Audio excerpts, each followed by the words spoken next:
Hi, I'm Emily with Picture Perfect Pool Services. Today, we begin the process of meticulously crafting a truly exceptional outdoor oasis.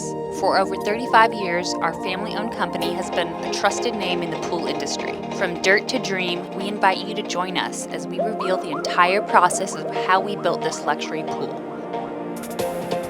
First, we have to demolish the fish pond and cement patio. This won't be an easy task. For this, we had to bring in a bobcat excavator and skid steer. All the cement debris needs to be busted into small enough pieces so that they will fit into the bobcat's bucket. This jackhammer attachment is called a hydraulic breaker or hydraulic hammer. It uses hydraulic pressure from the machine's auxiliary hydraulics to drive a heavy piston back and forth. This cement fish pond is no joke. It had 1 foot thick walls on either side. This pond also acted as the owner Brent and his family's swimming pool during heat waves. Slowly but surely, the hard work is paying off and debris is starting to clear out. A low estimate of the amount of cement, dirt, and debris taken out of here is roughly 70 tons, aka 140,000 pounds. Now that the debris is gone, this is where the earth is sculpted to perfectly fit the contours of your custom design, preparing the canvas for the masterpiece to come.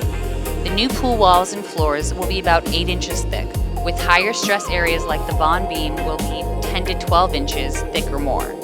The engineer must account for soil type, depth, water loads, seismic loads, and earth pressure behind or below pool walls. We are not excavating the area underneath the excavator because that is going to be a big tanning ledge. The initial excavation sets the foundation for the entire project, and changing it later is extremely difficult, costly, and can compromise structural integrity. So it's important to dig the hole precisely as to avoid any future issues, because the completed steel cage will take on the shape of the hole. The excavator operator is being careful to not cause any walls to cave in, to only disturb the dirt that needs to be removed. Wall cave-ins damage the overall structural integrity of the pool foundation. Building a pool in your backyard is often considered a lifestyle investment because it yields returns in both financial property value and personal well-being. We always leave a long ways swimming lane in the pool, unless specifically asked not to by the homeowner. Walnut Creek sits in a belt of major fault lines, including the Calaveras, Hayward, and Concord faults, and averages approximately 1,500 earthquakes per year. The hole down there in the deeper middle part of the pool is where the main drains will be. The pool is measured extensively to ensure it's in compliance with the blueprints. Okay, it looks good. Next, we build the core of your pool's strength and longevity.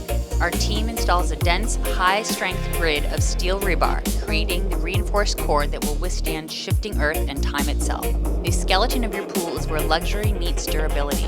This is not a step to be rushed. The ground in the Walnut Creek area does not uniformly move upward, but rather cycles with expansive clay soils that swell and shrink with changes in moisture. For a concrete pool, this, along with seismic risk, necessitates a Concrete pool construction, the size of the steel rebar varies based on the type of pool, including residential pools typically use number 3, number 4, and number 5 rebar, while larger commercial pools often require heavier gauges like number 5 or larger. The numbers refer to the bar's diameter and